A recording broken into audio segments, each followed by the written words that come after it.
सूजी महाराज कहते हैं, सुनो ऋषियों, मेरे कोई ऐसे वैसे गुरु नहीं है, मेरे गुरु बड़े आध्यात्म जगत के गुरु हैं। बोले कौन है? बोले सुखदेव बाबा।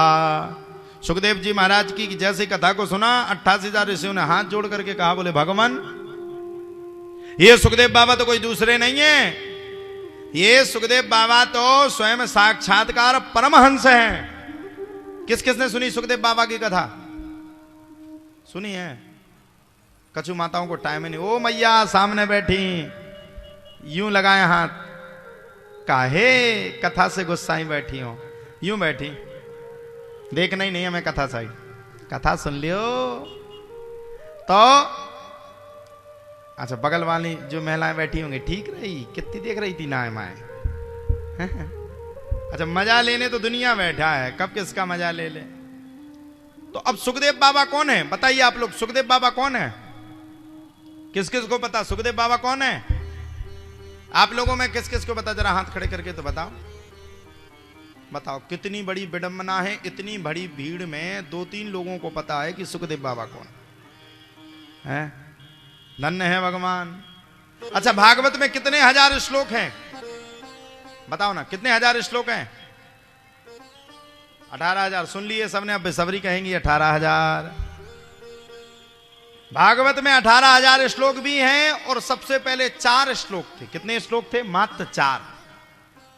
ये 4 श्लोक ब्रह्मा जी ने नारद मुनि को दिए थे। भागवत की जब उत्पत्ति नहीं हुई थी, नारद मुनि ने यही 4 श्लोक वेद व्यास जी को दिए, और वेद व्यास जी ने इस श्लोक का निरूपण निकालते निकालते निकालते निकालते निकालते वाक्पटुता निकालते निकालते इसी को 18,000 श्लोकों से बद्ध श्रीमद् भागवत कथा को किया।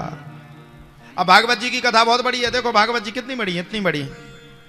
अगर पढ़ने के लिए बैठ जाओ, एक एक शब्द पे बोलने के लिए बैठ जाओ, तो कई वर्ष बीत जाएंगे, 2-4 वर्ष बीत जाएंगे, पूरी कथा को नहीं सुन पाओगे। फिर ये 7 दिन की कथा कैसे हुई? पता है कैसे हुई? किस किस को पता? जजमान जी हो, चश्मा तो बढ़िया लगाए हो, बताओ। आओ, और पीछे वालों को कह रहे कि इन्हें पता। अच्छा, ये एक अच्छा उपाय है हमारे भारत में। किसी से कहो भक्ति करो तो पता वो क्या कहता? अभी थोड़ी बुढ़ापा आ गया है, करेंगे जब बुढ़ापा आएगा। ऐसे कहता है जैसे भगवान से रजिस्ट्री करवा के लाया हो कि 90-100 वर्ष जीना ही जीना है। और कोरोना आया सो चपेटा देते हुए, जैसे वो गर्म हवा नहीं चलती सो एक वो क्या बोलते उसको, तूफान सा आता, क्या बोलते हो? तूफान सा आता, वो गोल गोल गोल घूमता, क्या कहते उसको? बगडूरा। बगडूरा जानते हो आप लोग? हाँ, बगडूरा। वो आता है ना, तो उसमें पतोरा मतोरा सब चले जाते। वैसे कोरोना में तुम सबकी भी छटो हो गई। बूढ़े बूढ़े टुकड़ा लगाए यूं, किसी को देखा अगर किसी ने 2 बार छींक दिया तो तुरंत वो मुसी का लगा लेते थे, जैसे वो उसको बुकरिया को बांधे जाते हैं। तो भैया जीने का कोई संशय नहीं है, जीने का कुछ पता नहीं है। अब बताओ ये 7 दिन की भागवत कैसे हुई? सुनिए, राजा परीक्षित को 7 दिन में मृत्यु का श्राप था। राजा परीक्षित ने क्या किया था? क्यों मृत्यु का श्राप था राजा परीक्षित को? राजा परीक्षित ने समिक मुनि की कुटिया में जाकर के मरा हुआ सर्प समिक मुनि की गले में डाल दिया। अब अच्छा, किसी के पिता का अपमान है जाए तो बताओ पुत्र को अच्छा लगेगा क्या? बताओ मैया, लगेगा क्या? तो पुत्र को बुरा लगा। सिंह मुनि ने तत्काल ततो भयत्याश्रम बालो गले सर्प कलेवरम पितरम वीक्ष दुखार्तो मुक्त कंठोर रोदहा।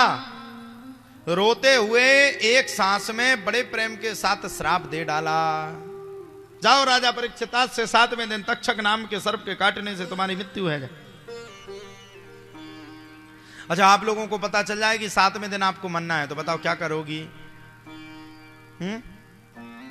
आप लोगों को पता चल जाएगी हमें ओनली आपकी जिंदगी में 7 दिन है, बताओ क्या करोगी?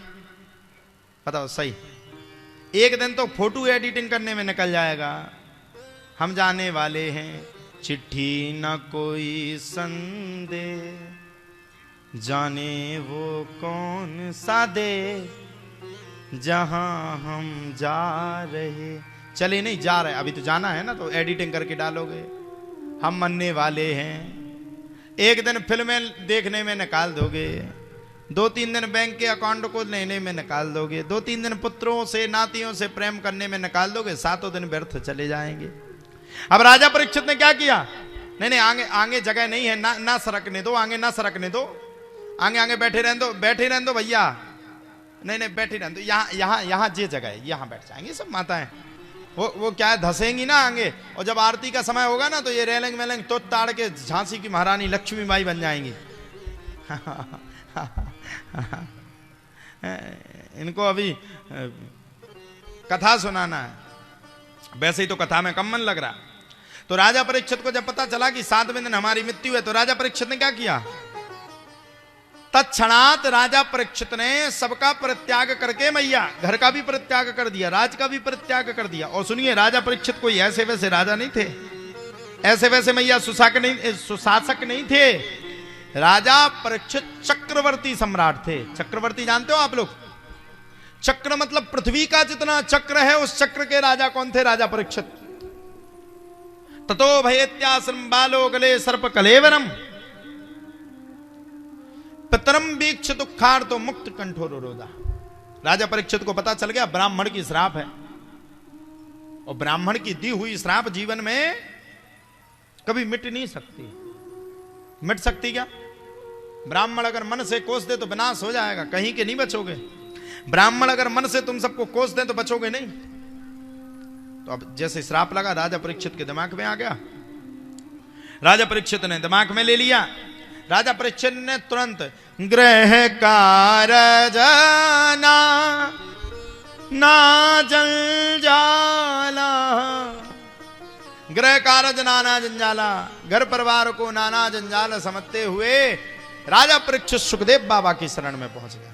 किसकी शरण में पहुंचे? हम सुखदेव बता रहे हैं। ये सुखदेव कौन है? ये सुखदेव कौन है? सुखदेव बाबा की शरण में पहुंच गए। नींद आ रही है। सुखदेव बाबा की जैसे शरण में पहुंचे, वैसे सुखदेव बाबा से तुरंत प्रश्न किया। बरीयानेस्ते प्रश्नः कृतो लोक हितो निपः आत्मविसम्मतः पुंसाम श्रोतव्यः दिशुयः परा। मरने वाले को क्या करना चाहिए?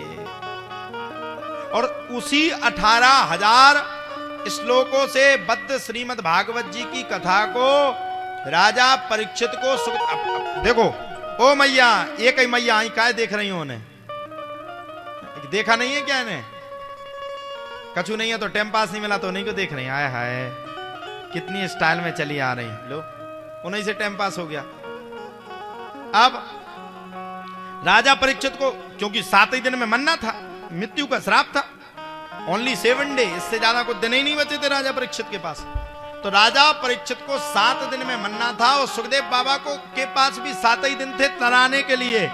इसीलिए सुखदेव बाबा ने मात्र 7 दिन में जो 18,000 श्लोकों से बद्ध भागवत कथा है, उसको मात्र 7 दिन में सुना करके राजा परीक्षित के जीवन का कल्याण कर दिया। इसीलिए तब से चला हो गया कि भागवत की कथा साप्ताहिक होती है। इसलिए भागवत की कथा साप्ताहिक होती है।